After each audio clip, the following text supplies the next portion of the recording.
In Module 2, we have a discussion board forum on quality care and intentional practices. This entire activity is about you focusing in on how we take a routine that seems mundane and make it into the extraordinary through our intentionality of how we interact with the child, and thus can engage them in any one of many different diverse early learning standards. Looking at a couple videos, this little girl is 2 years old, 2.5. She'll be 3 in July, so it's now in beginning of February. They're cold? Yeah. Mm-hmm. There's no more now. Do we need more eggs? Yeah. How many more do we need? 1, 2, 3. 1, 2, 3, 4, 5, 6, 7, 8. Can The little girl was posed with a problem. She needed more eggs. The mom said, "How many more do we get?" And she gave her the opportunity to answer that question without any help. And she counted, but she did not count how many more eggs she needed. And so now listen how the mother supports her to figure out how many more she might need. count the empty holes? 1, 2, 3, 4. So she doesn't answer for her. She doesn't show her by pointing and counting first. She gives her a hint through her words of how she can better answer the question. Can you count the empty holes? So she was telling her what she needed to do. Now, the little girl does not demonstrate that she's proficient enough to then say, "I need 4 eggs." So the mom quickly is going to say, "I need 4 eggs." 4 more eggs? Yeah. Okay, I'll get them out.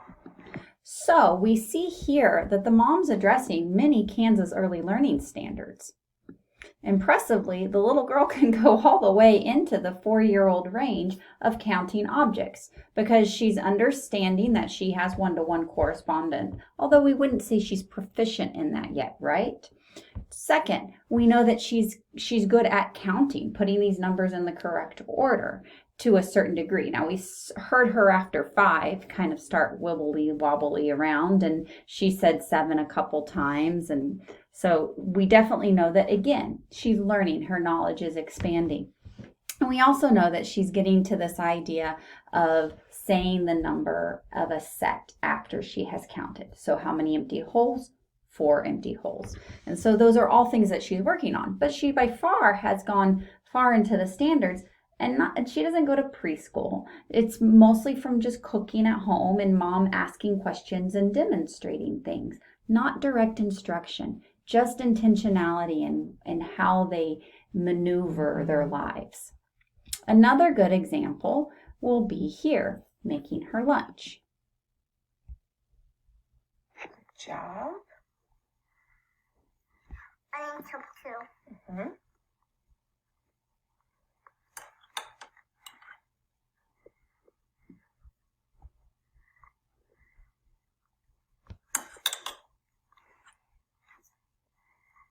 And then can you spread it around with the spoon?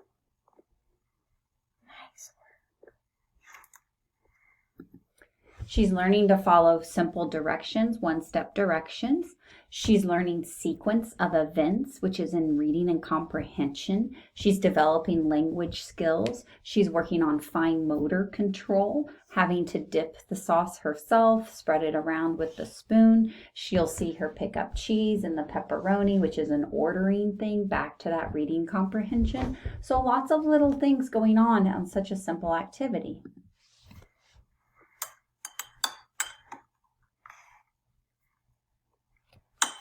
I got. Okay, do you want to put some cheese on?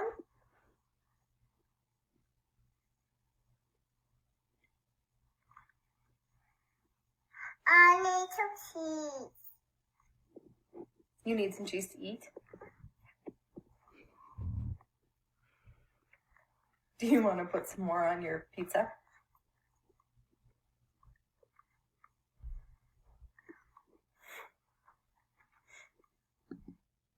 Are there lunches you could do with your toddler similar to this, where you hand them a plate, and they get to put the sauce on and the cheese and the pepperoni on their egg muffins, English muffins? Could you make sandwiches where they get to assemble them together? Yes, you have to deal with sanitary things. So maybe they have to ask you for the meat, or they learn to use tongs. But tongs, again, are emphasizing fine motor controls. Is it going to take a long time for lunch? Yep. What else are you doing with your day? Why can't we take these times to let children explore and experience the routines and learn from them in a natural way that really leads later to independence and critical thinking and good problem solving skills? These life skills that we say are no longer taught in school.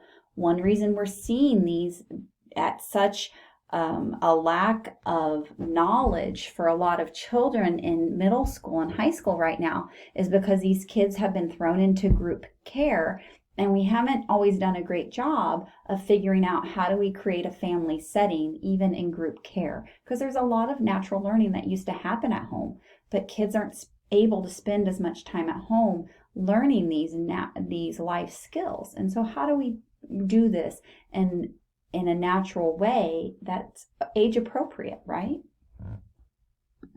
Another good example is they live in the country. They don't really live on a farm per se, but they have some animals.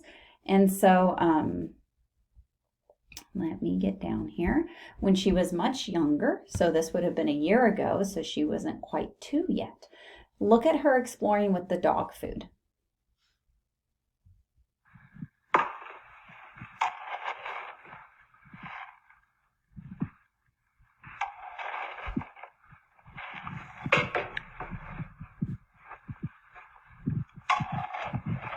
She knows she needs to feed the dog, and she knows she's got to get the food from the pan to the dog bowl.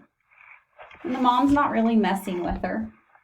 She's just letting her explore, kind of problem solve.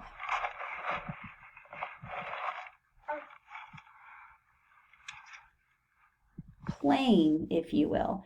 But what we see is she never really quite scoops it, right? Fast forward a month, and she's feeding the chickens. Is it going to take a little while to get the chickens fed? Yeah. But if this is part of the day, if this is seen as a happening rather than a to-do list, all of a sudden we have a lot more time.